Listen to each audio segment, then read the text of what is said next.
Crónica de una mentira anunciada, por Cristina Zárate. Como anillo al dedo le cayó a la ultraderecha la justa mundial de fútbol que se desarrolla en México, Estados Unidos y Canadá. Y es que mientras millones de personas en el mundo desvían la mirada hacia los encuentros, el avance de esta corriente es inminente. En menos de una semana, Colombia se despertó con la noticia de que su próximo presidente será el candidato que menos oportunidades tenía de ganar, ni más ni menos que Abelardo del Espriella, y todo gracias al apoyo de Donald Trump. Mientras tanto, en Perú, Keiko Fujimori abraza la presidencia de ese país, luego de que en la última vuelta apareciera en último lugar. Sorprendentemente dio un giro en las recientes votaciones para ganar con una diferencia de apenas 50,000 votos. La ultraderecha busca avanzar a través de gobiernos fácilmente manipulables por los Estados Unidos, para anexarlos a su llamado escudo de las Américas. Y para ello, también intenta manipular la narrativa del pasado y presente de otras naciones. Es en este punto donde encajan las noticias falsas que causaron revuelo en México durante estos últimos días, los cuales buscan implantar mentiras y omisiones de hechos en la historia de nuestro país. Aquí va solo una de ellas. El pasado 1 de julio, Excelsior publicó la columna de Leo Zuckerman, titulada, abro comillas, La increíble historia de cómo ganó Calderón hace 20 años, cierro comillas, donde se da cuenta de la supuesta lucha que emprendió Felipe Calderón contra personajes panistas de alta envergadura como Manuel Espino, Santiago Krill, Vicente Fox, para ganar la presidencia de la República aquel 2 de julio del 2006, convirtiéndose en lo que el comunicador llama un underdog, es decir, un personaje que está en desventaja y se espera que pierda. En su texto, Zuckerman describe a un hombre de 34 años que junto con su esposa Margarita Zavala primero diseñó desde la sala de su casa una campaña que logró ganar la presidencia del PAN a un personaje como Ernesto Rufo, que tenía un gran peso político al interior de Acción Nacional por ser el primer gobernador blanquiazul de la historia. Para conseguir su objetivo como candidato a la presidencia de la República, el comunicador ensalza el tesón de un Calderón que luchó contra Vicente Fox, entonces presidente de la República, y su supuesto candidato favorito, el secretario de Gobernación Santiago Krill, así como quien era el presidente del PAN, Manuel Espino. De acuerdo con los recuerdos del comunicador, Felipe Calderón incluso renunció a su cargo en 2004 como secretario de Energía por un desacuerdo con Vicente Fox y se dedicó a convencer al padrón de panistas para resultar electo candidato a la presidencia de la República.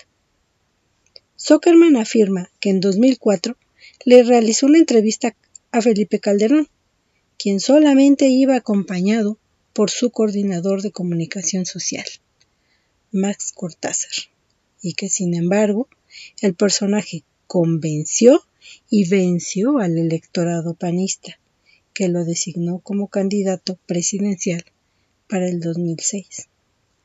Ya a estas alturas no se entiende cómo ahora viene el PAN y presume que apenas van a elegir de manera democrática a sus candidatos para elecciones, cuando desde este momento, según que Felipe Calderón y Zuckerman, ya había elecciones democráticas en el PAN, pero en fin. Ya durante la contienda, Zuckerman cuenta que el candidato del PRD, Andrés Manuel López Obrador, aventajaba a Felipe Calderón por 10 puntos, y que durante 2 meses se estancó en las encuestas, y a inicios de marzo, pocos aseguraban que el PAN pudiera retener la presidencia de la República, por lo que entonces se inició una campaña negativa y muy agresiva en contra de AMLO. Este texto podría ser la narrativa perfecta para un luchador que no cejó en su objetivo, ni se amilanó ante el magno poder presidencial que el foxismo ejercía en ese momento. Sin embargo, la presidenta de la República, Claudia Sheinbaum, en su conferencia del 3 de julio, desmonta todo este cuento de Zuckerman y el del propio Felipe Calderón con una frase. Abro comillas. Nosotros estamos seguros de que si se hubieran abierto todas las casillas, se hubiera demostrado que López Obrador hubiera sido presidente desde 2006. Es decir, Calderón llegó de manera espuria al gobierno. Cierro comillas. La mandataria agregó que Calderón usurpó la presidencia por 6 años. La narrativa de Leo Zuckerman recuerda los intentos de la ultraderecha por desmontar la historia y torcerla siempre a su favor, para suprimir a los pueblos de identidad, esfuerzo y lucha.